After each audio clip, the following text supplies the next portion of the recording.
अंतःस्रावी ग्रंथियाँ चल रही थी, उसका अपने नेक्स्ट पार्ट मतलब सेकंड पार्ट अब एक एक जो है वो ग्रंथियाँ आएगी, उनसे स्रावित हार्मोन आएंगे, कमी से कौन से रोग होते हैं उनके बारे में चर्चा की जाएगी। तो सबसे पहले थायराइड ग्रंथि जो है उसकी उत्पत्ति किससे हुई है? एंडोडर्मल से। किससे हुई है? एंडोडर्मल से। थायराइड ग्रंथि की उत्पत्ति एंडोडर्मल। और ये जो है वो क्या होती है? सबसे बड़ी अंतःस्रावी ग्रंथि है। सबसे बड़ी अंतःस्रावी ग्रंथि कौन सी है? थायराइड। सबसे छोटी अंतःस्रावी ग्रंथि कौन सी है? वैसे तो पीनियल ऑप्शन में होगा तो पीनियल करेंगे, वरना कौन सी होगी? पीयूष ग्रंथि। पीनियल किसके दाने के समान होती है? चावल के दाने के समान। पिट्यूटरी यानी पीयूष ग्रंथि जिसको मास्टर ग्रंथि कहते हैं, वो किसके समान है? मटर के दाने के समान। सबसे बड़ी ग्रंथि कौन सी है शरीर की? लीवर। सबसे बड़ी अंतःस्रावी थायराइड। सबसे छोटी अंतःस्रावी पीनियल पिट्यूटरी। मास्टर और मास्टर ग्लैंड यानी सर्वोच्च कमांडर ग्रंथियों का वो किसको कहते हैं? हाइपोथैलेमस को। और ऐसी ग्रंथि जहाँ हार्मोन उत्पादन करने वाले विपरीत सेल होती है उनको क्या कहते हैं? विसरित सेल। और ग्रंथि के अंदर ग्रंथि कौन सी है? पैराथायराइड ग्रंथि है। तो क्लास के जस्ट पहले का रिवाइज भी पूछा जाएगा। तो सबसे पहले जो है वो एक क्वेश्चन बताओ, फर्स्ट हार्मोन कौन सा है? सिक्रेटिन। किसने खोजा था? वेलिस व स्टार्लिंग ने। कौन सा विटामिन हार्मोन की तरह कार्य करता है? Vitamin D. अब बात करते हैं अपन थायराइड ग्रंथि की। तो सबसे बड़ी अंतःस्रावी ग्रंथि कितनी होती है? 25 से 35 ग्राम होती है। जैसे जैसे उम्र बढ़ती है थायराइड ग्रंथि क्या होती है? कम होती जाती है। तो ये उम्र के साथ क्या होती है? कम होती जाती है। ये बायोलोब्यूलर यानी द्विपिंडकीय होती है। कैसी होती है? बायोलोब्यूलर द्विपिंडकीय होती है। यहाँ पर ये जो थायराइड ग्रंथि है वो एच शेप, जो तितली शेप्ड भी कहा जाता है, एच शेप्ड होती है। इसमें जो है ये इसमें थायराइड के ऊपर ही ये जो छोटे छोटे दाने दिख रहे हैं वही कौन सी होती है? पैराथायराइड ग्रंथि होती है। और इसके कितने लोब दिख रहे हैं? 2 लोब दिख रहे हैं। इसीलिए ये क्या होती है? बाइलोब्यूलर होती है। शरीर की सबसे बड़ी अंतःस्रावी ग्रंथि होगी, उत्पत्ति एंडोडर्मल हो गई। 25 to 35 ग्राम इसका वेट हो गया। आयु बढ़ने के साथ ये ग्रंथि क्या होती जाती है? घटती जाती है। इसके बाद में ये थायराइड ग्रंथि हो गई, यहाँ पर पैराथायराइड होते हैं और इसके बीच को जो ये जॉइंट दिख रहा है इसको कहते हैं इस्थमस। इस्थमस कहते हैं। क्या कहते हैं? इस्थमस। और ये जो है थायराइड ग्रंथि फीमेल में ज़्यादा बड़ी होती है, जबकि मेल में क्या होती है? कम होती है। फीमेल में क्या होगी? बड़ी। ठीक है। यूकोडेट्स जंतुओं में एंडोस्टाइल ग्लैंड पाई जाती है, यानी एक पिंडकीय ग्रंथि होती है जो थायराइड के समान काम करती है। तो पूछा जाए थायराइड के समान जंतुओं में काम करने वाली ग्रंथि कौन सी है? तो जंतु भी स्टाइल मारते हैं अंदर अंदर, तो एंडोस्टाइल ग्लैंड। कौन सी है? एंडोस्टाइल ग्लैंड है। सामान्यतः क्यूबोइडल एपिथेलियम से बनी होती है। ये जो थायराइड ग्रंथि है वो क्यूबोइडल एपिथेलियम से बनी होती है। किससे बनी होती है? क्यूबोइडल एपिथेलियम से बनी होती है। इनके बीच बीच में ई सेल या क्या होती है? पैराफोलिकल उपस्थित होती है। क्या होती है? पैराफोलिकल उपस्थित होती है। ई सेल नहीं, सी सेल, ये सी है। इनके बीच में कौन सी उपस्थित होती है? सी सेल उपस्थित होती है। क्या उपस्थित होती है? सी सेल उपस्थित। ये सी डैश सेल है। सी सेल उपस्थित होती है। कैसे? ये जो है वो पुट्टिकाएँ, थायराइड ग्रंथि का में ये पुट्टिकाएँ हैं। इन पुट्टिकाओं के बीच में ये सी शेप्ड पाई जाती है। क्या पाई जाती है? पैराफोलिकल जो जिन्हें कहते हैं ये उपस्थित होते हैं। ये कैल्सिफॉर्म होती है, कैल्शियम की बनी होती है। किसकी होती है? कैल्सिफॉर्म यानी कैल्शियम की बनी होती है। और यही चीज़ फर्स्ट ग्रेड में पूछी थी कि जो थायराइड ग्रंथि में जो पुट्टिकाएँ पाई जाती है उनके मध्य कौन सी कोशिका उपस्थित होती है? तो सी सेल उपस्थित होती है। और ये इससे क्या कहते हैं? कैल्सिफॉर्म कहते हैं। क्या कहते हैं? कैल्सिफॉर्म कहते हैं। वेसिकल्स या पुट्टिकाएं थायरोक्सिन हार्मोन स्रावित करती है, जिसके लिए 120 माइक्रोग्राम आयोडीन की क्या होती है, आवश्यकता होती है। कितने ग्राम की? 120 ग्राम आयोडीन की आवश्यकता होती है। किसके लिए? जो थायरोक्सिन हार्मोन जो पुट्टिकाएं स्रावित करती है उसके लिए 120 माइक्रोग्राम आयोडीन की आवश्यकता होती है।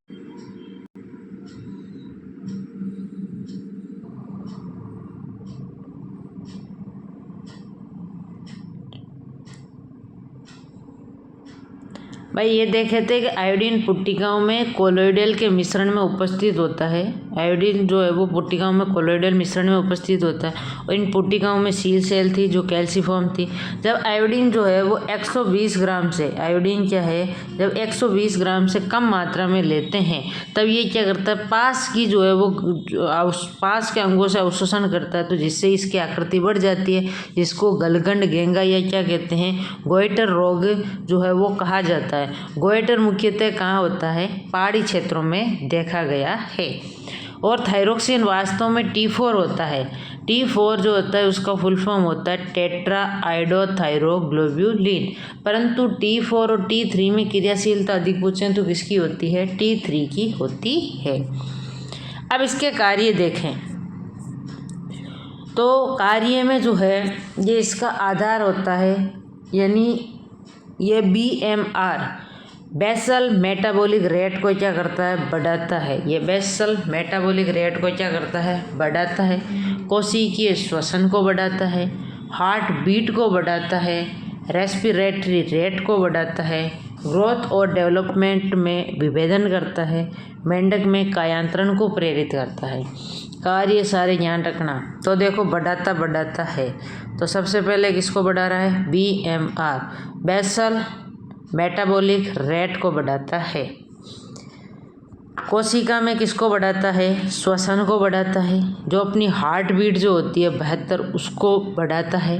अपनी हार्ट बीट नॉर्मली कितनी होती है? 72, तो ये उसको क्या कर देता है? बढ़ा देता है। रेस्पिरेटरी रेट जो है उसको बढ़ा देता है। रेस्पिरेटरी रेट नॉर्मली कितनी होती है? 14 to 16 मिनट होती है। और ये ग्रोथ और परिवर्धन में विभेदन करता है।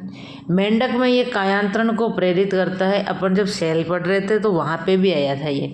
मेंढक जो है उसका ऑर्डर कौन सा है? एन्यूरा है। और ये किस में पढ़ा था? मतलब पढ़ा क्या था? ये आया था फर्स्ट ग्रेड में। और इसका लार्वा जो होता है वो कैसा होता है? लार्वा कहलाता है टेडपोल। टेडपोल लार्वा होता है। लार्वा किस में रहती है? जल में। लार्वा किस में रहता है? जल में। तो समुद्री जल में है।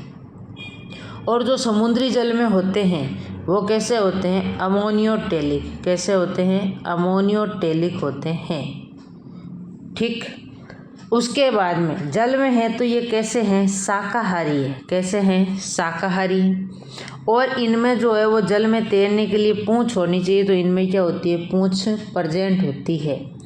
परंतु जब ये टेडपोल जो है, जो लार्वा है, टेडपोल लार्वा, ये क्या करती है? कायांतरण होता है या आयोडीन की सहायता से, या थायरोक्सिन की सहायता से, या कैथेप्सिन एंजाइम की सहायता से। किन किन की सहायता से?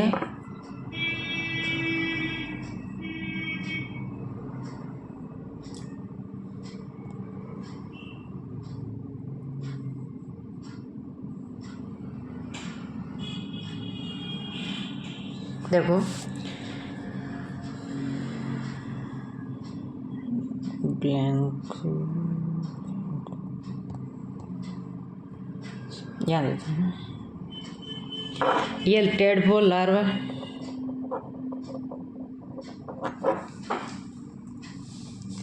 ये क्या करेगा?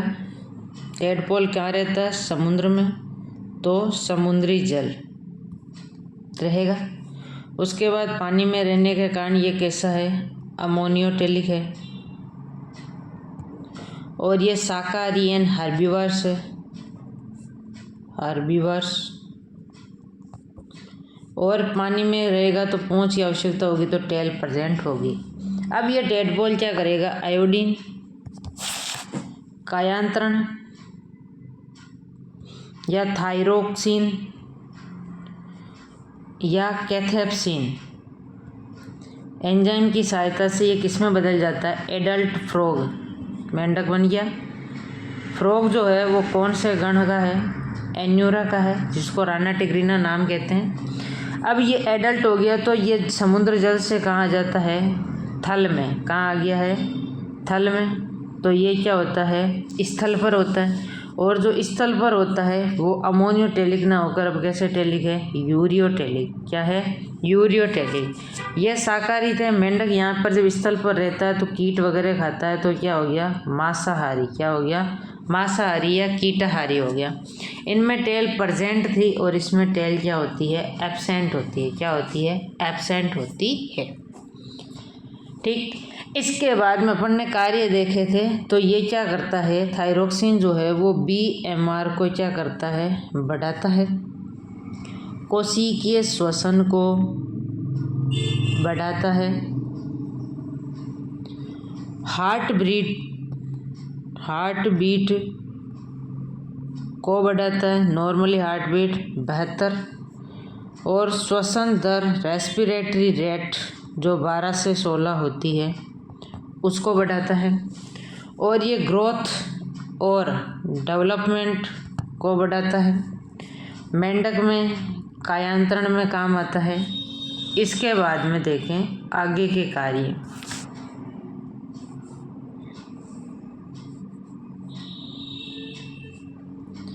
तो देखो थायरोक्सिन क्या करता है? पेशीय, कंकालीय, विसरल वृद्धि को क्या करता है? प्रेरित करता है। यह पेशीय, कंकालीय और विसरल यानी आंतरिक वृद्धि होती है, इसको प्रेरित करता है। यह कोशिका में क्या करता है? माइटोकॉन्ड्रिया। कोशिका में क्या करता है? माइटोकॉन्ड्रिया जो होती है उनकी संख्या को क्या करता है? बढ़ाता है। कोशिका में जो माइटोकॉन्ड्रिया होता है उसकी संख्या को बढ़ाता है, जिससे जीवन की गति बढ़ जाती है। अब माइटोकॉन्ड्रिया जो अपन ने पढ़े थे, यह जूते की आकृति का होता है। इसकी आंतरिक संरचना में अंगुलीनुमा उभार होते हैं, जिन्हें क्रिस्टी कहा जाता है। इन पर जो कण होते हैं उन्हें F1 कण कहते हैं, और ये कण ऑक्सीश्वसन में काम आए थे। और इनमें जो ये बीच में जो होता है, ये आंतरिक, ये जो बाहरी झिल्ली और आंतरिक झिल्ली के बीच में आंतरिक परिवहन पथ है। माइटोकॉन्ड्रिया जो है इसकी मैट्रिक्स में क्या हुआ था? क्रेब्स चक्र संपन्न हुआ था। कौन सा चक्र संपन्न हुआ था? क्रेब्स चक्र। ठीक, ये बात की थी अपन। तो ये पेशीय, कंकालीय, विसरण वृद्धि को बढ़ाता है। पहले BMR को बढ़ा रहा था, कोशिकीय श्वसन को बढ़ा रहा था, हार्ट रेट को बढ़ा रहा था, रेस्पिरेटरी रेट को बढ़ा रहा था, मेंढक के कायांतरण को प्रेरित कर रहा था और ग्रोथ एंड डेवलपमेंट को प्रेरित कर रहा था। उसके बाद थायरोक्सिन पेशीय, कंकालीय, विसरण वृद्धि को प्रेरित करता है। यह माइटोकॉन्ड्रिया की संख्या में क्या करता है? वृद्धि करता है, जिससे जीवन की गति बढ़ जाती है। यह जो है वो RBC जो होती है उसके निर्माण को क्या करता है? प्रेरित। यह RBC के निर्माण को क्या करते हैं? प्रेरित करते हैं। और किसको प्रेरित करते हैं? सेक्सुअल ग्रोथ को प्रेरित करते हैं। RBC के निर्माण को, सेक्सुअल ग्रोथ को प्रेरित करते हैं। और ये कैसे होते हैं? कैलोरीजेनिक हार्मोन। कैसे हार्मोन होते हैं? कैलोरीजेनिक हार्मोन होते हैं। ये हार्मोन क्या करते हैं? कर्मांकुंचन गति। इन हार्मोन से जो कर्मांकुंचन गति होती है, कर्मांकुंचन गति जैसे अपन भोजन खाते हैं तो भोजन ऊपर नीचे जो इस अपने ग्रास नली में होता है, तो वो क्या होती है?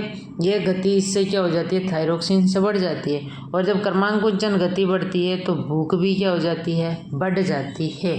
और यह डायबिटोजेनिक हार्मोन है जो ब्लड में शुगर लेवल को क्या करता है? बढ़ाता है। ब्लड में क्या करता है? शुगर लेवल को बढ़ाता है। तो इसके काम कौन कौन से वापस एक बार दोहराए जाए। ये BMR को बढ़ाते हैं, रेस्पिरेटरी रेट को बढ़ाते हैं, हार्ट रेट को बढ़ाते हैं, कोशिकीय श्वसन को बढ़ाते हैं, और ये ग्रोथ डेवलपमेंट में विभेदन करता है, मेंढक में कायांतरण को प्रेरित करता है। उसके बाद में ये थायरोक्सिन पेशीय और कंकालीय विसरण वृद्धि को प्रेरित करता है। कोशिका में माइटोकॉन्ड्रिया की संख्या को बढ़ाता है। आरबीसी के निर्माण को प्रेरित करता है, सेक्सुअल ग्रोथ को प्रेरित करता है। आरबीसी के निर्माण को प्रेरित करता है, सेक्सुअल ग्रोथ को प्रेरित करता है। और ये कैसे होते हैं? कैलोरीजेनिक होते हैं। हार्मोन में क्रमांकुंचन गति बढ़ जाती है जिससे भूख अधिक लगती है। डायबिटोजेनिक होते हैं जिससे ये शुगर लेवल को बढ़ाते हैं। अब जो है थायरोक्सिन की अधिकता से रोग देखेंगे।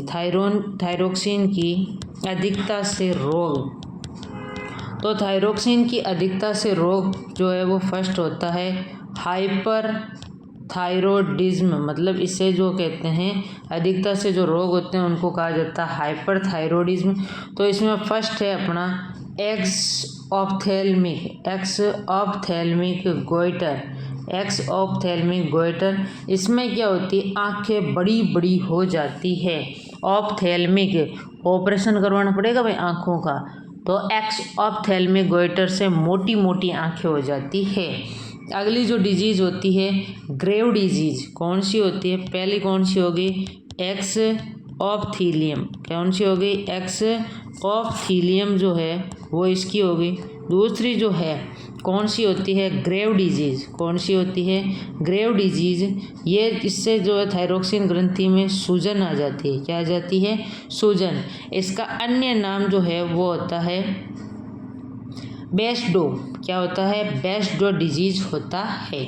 इसके बाद में डिजीज़ होती है प्ल्यूमर डिजीज़। कौन सी होती है? प्ल्यूमर डिजीज़ होती है जो टॉक्सिक ओडिनोमा। इसमें क्या होती है? बड़ी बड़ी गांठें बन जाती है।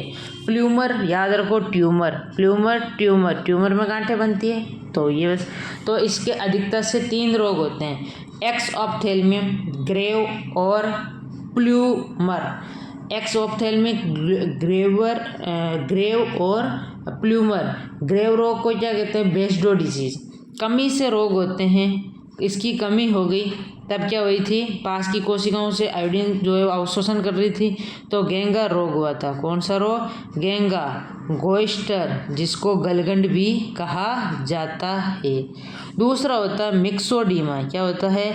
मिक्सोडीमा होता है जब ये हार्मोन होता है, इसका काम होता है बीएमआर को बढ़ाना, परंतु जब मिक्सोडीमा हो जाता है तो बीएमआर बेसल मेटाबॉलिक रेट क्या हो जाती है? कम हो जाती है, जिससे शरीर का क्या हो जाता है? वजन बढ़ जाता है, बाल झड़ते हैं, सुस्त शरीर हो जाता है, मतलब स्किन लूज हो जाती है।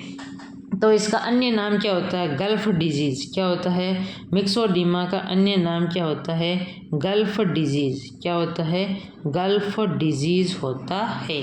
तो अपन ने इसके रोग देखे हैं, तो एक बार वापस देखें रोग। अधिकता से, इधर देखेंगे अधिकता से कितने रोग हैं? 3 रोग हैं। कौन कौन से हैं?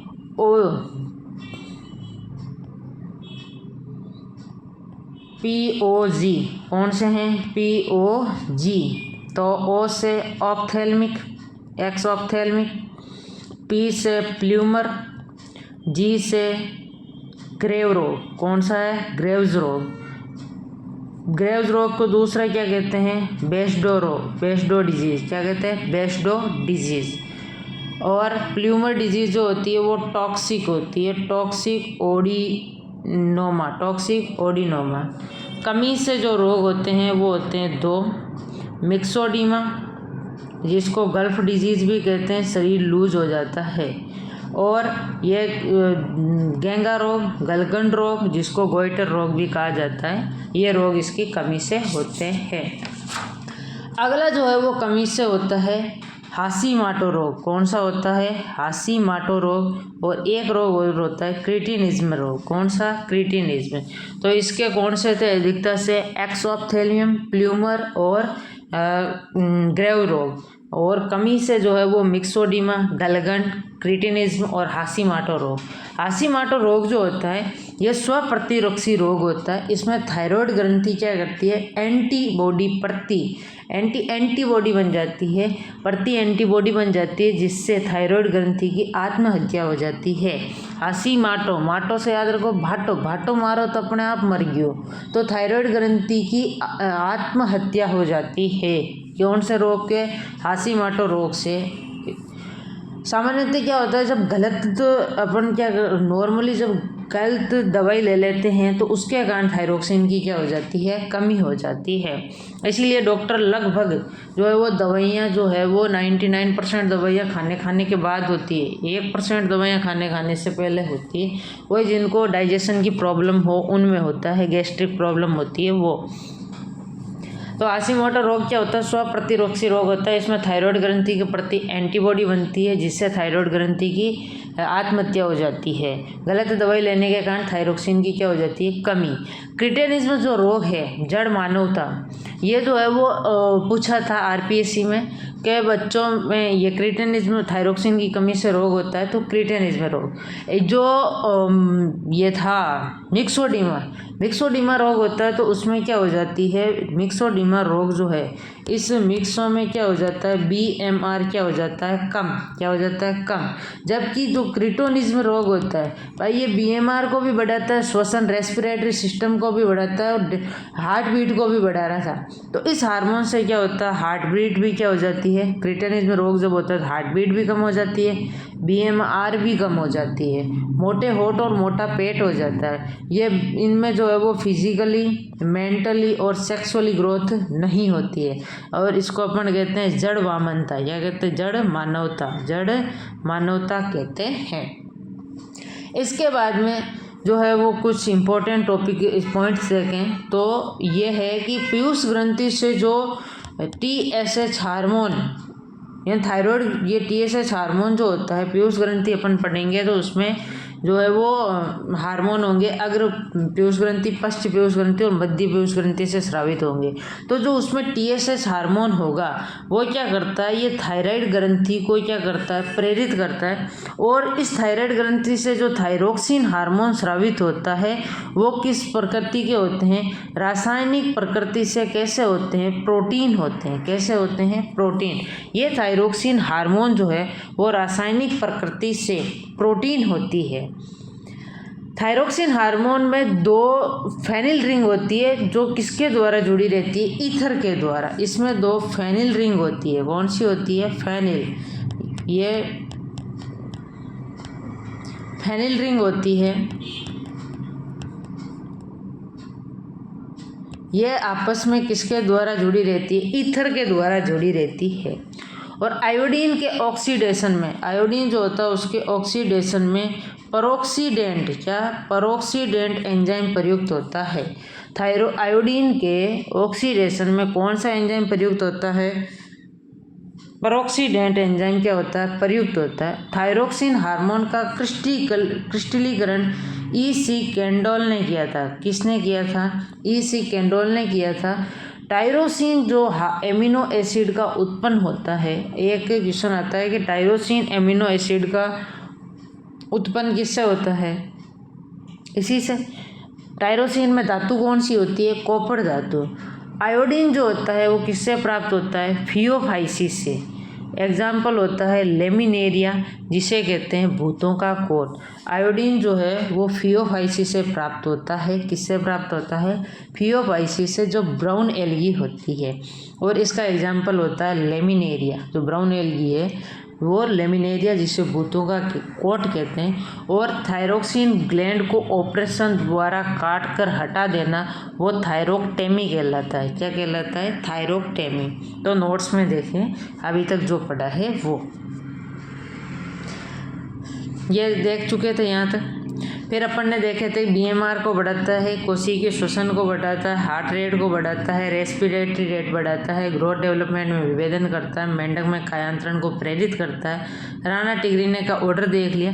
इसके बाद में देखे ये समुद्री जल में टेडपोल, अमोनियोटेलिक शाकाहारी, टेल प्रेजेंट, ये स्थल पर यूरियोटेलिक कीटाहारी, टेल एब्सेंट। इसके बाद में जो है वो देखे थे कि पेशीय, कंकालीय विसरण आंतरिक वृद्धि को प्रेरित करते हैं। माइटोकॉन्ड्रिया की कोशिका की जो है वो सेल को क्या करते हैं, संख्या को क्या कर देते हैं, बढ़ा देते हैं। और ब्लड में आरबीसी का निर्माण को प्रेरित करते हैं, सेक्सुअल ग्रोथ को प्रेरित करते हैं, कैलोरोजेनिक होते हैं, हार्मोन में क्रमांकुचन गति बढ़ जाती है। डायबिटोजेनिक हार्मोन है, ब्लड में शुगर लेवल को बढ़ाता है। अधिकता से 3 रोग थे, एक्सोप्थेल्मियम, ग्रेव डिजीज और प्ल्यूमर डिजीज। ग्रेव डिजीज को जो है वो बेस्टो डिजीज भी कहते हैं। और कमीज में से जो 4 रोग हैं, गोइटर, मिक्सोडिमा और हाशिमोटो और क्रीटेनिज्म जड़ वामनता, बीएमआर हार्ट रेट कम और पीयूष ग्रंथि से स्रावित टीएसएच हार्मोन थायराइड ग्रंथि को क्या करता है, प्रेरित करता है।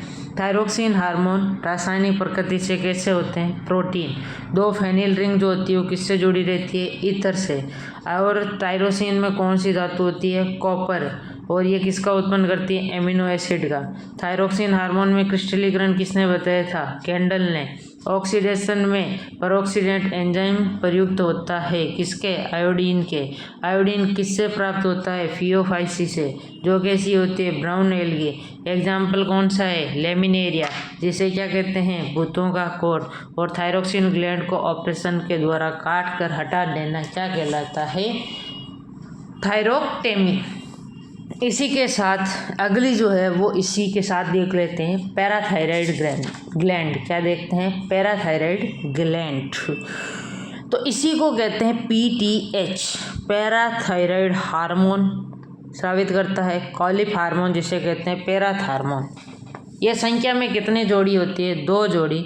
जो ये थायराइड ग्रंथि थी तो इसमें 1 जोड़ी ये और 1 जोड़ी ये, 2 जोड़ी थी उपस्थित थी, संख्या 4, 2 जोड़ी। और ये थायराइड ग्रंथि कहाँ स्थित थी, पृष्ठ पर। इस ग्रंथि की खोज किसने की, जब बारिश आती है तो अपन पैरों से जल्दी जल्दी भागते हैं और बारिश को कहते हैं रेन। क्या कहते हैं, रेन। तो इस ग्रंथि की खोज किसने की, रेनाल्ड ने की थी। इस ग्रंथि से हार्मोन स्रावित होता है पीटीएच, जिसको कॉलिफ हार्मोन या थॉर्मोन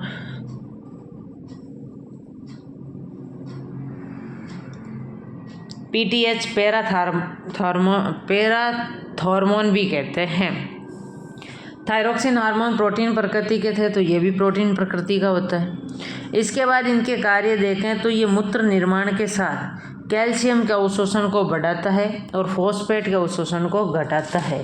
ये किसके स्तर को बढ़ाता है, कैल्शियम के अवशोषण को बढ़ाता है, जबकि फॉस्फेट को क्या करता है, घटाता है। कैल्सिटोसिन हार्मोन के ये विपरीत काम करता है। जो थायरोक्सिन हार्मोन थे वो उसमें जो सी सेल थी वो कैल्सिटोनिक थी। क्या थी, कैल्सिटोनिक थी, यानी कैल्सिफॉर्म में थी। तो ये कैल्सिटोनिक जो हार्मोन होते हैं कौन से, जो विटामिन डी से स्रावित होते हैं, विटामिन डी हार्मोन की तरह कार्य करता है, ये उसके विपरीत काम करता है। यानी ये कैल्शियम की मात्रा को क्या करता है, बढ़ाता है। कैल्सिटोनिन तो उसको क्या करता है, कैल्शियम की मात्रा को कम करता है, परंतु ये कैल्शियम की मात्रा को क्या करता है, बढ़ाता है। इंटेस्टाइन और नेफ्रॉन में कैल्शियम एब्जॉर्प्शन को क्या करता है, बढ़ाता है। ये कहाँ बढ़ाता है, इंटेस्टाइन यानी आंत और नेफ्रॉन में कैल्शियम अवशोषण को बढ़ाता है। इंटेस्टाइन और नेफ्रॉन में कैल्शियम अवशोषण को बढ़ाता है। पीटीएच पैराथॉर्मोन हार्मोन जब कम हो जाता है तो शरीर में कैल्शियम, भाई ये क्या करता है, कैल्शियम को बढ़ाता है। तो जब ये कम हो गया तो कैल्शियम कम होगा, और कैल्शियम कम होगा तो टिंगड़ा सा हो जाएगा, यानी टिटेनी रोग हो जाएगा। क्या हो जाएगा, टिटेनी रोग हो जाएगा। परंतु जब इसकी अधिकता भी ज़्यादा हो जाती है तो हड्डियाँ क्या,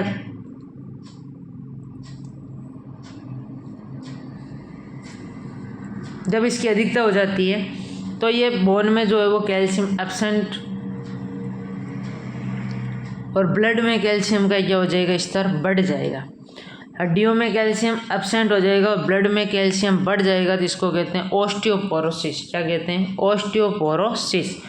तो पैराथायराइड हार्मोन की कमी से शरीर में कैल्शियम कम हो जाता है, जिससे टिटेनी रोग हो जाता है। और पैराथायराइड हार्मोन की जब अधिकता हो जाती है तो बोन में कैल्शियम एब्सेंट हो जाता है और इससे ब्लड में कैल्शियम बढ़ जाता है, और इसी को ऑस्टियोपोरोसिस कहते हैं। क्या कहते हैं, ऑस्टियोपोरोसिस कहते हैं। पीटीएच से ब्लड में कैल्शियम का लेवल बढ़ जाता है तो इसे हाइपर कैल्सीमिया कहते हैं। यह टिटेनी रोग डायफ्राम में आईसीएम यानी 11 जोड़ी इंटरकास्टल की मसल्स में होता है।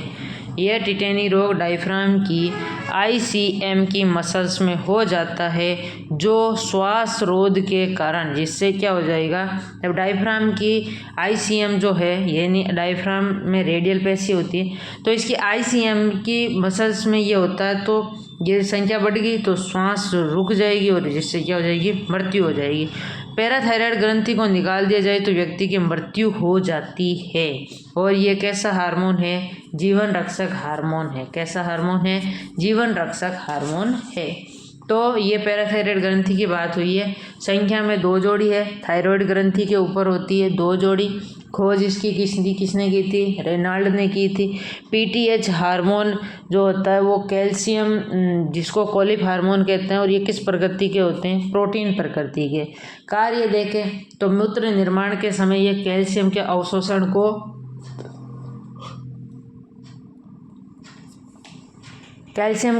को बढ़ाता है और फॉस्फेट के अवशोषण को क्या करता है? घटाता है।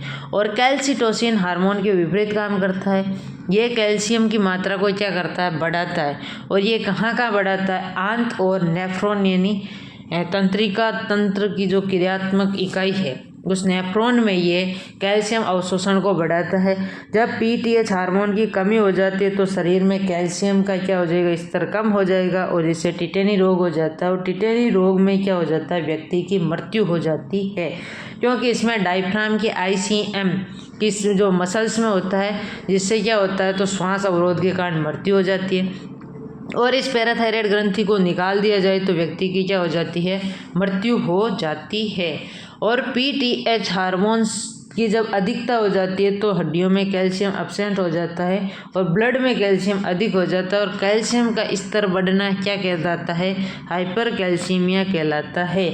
और जब ब्लड में कैल्शियम बढ़ जाता है और हड्डियों में कैल्शियम नहीं रहता तो हड्डियों में छिद्र होने लग जाते हैं और जिसे ऑस्टियोपोरोसिस कहा जाता है। तो ये 2 ग्रंथियाँ अपनी कंप्लीट हो चुकी है।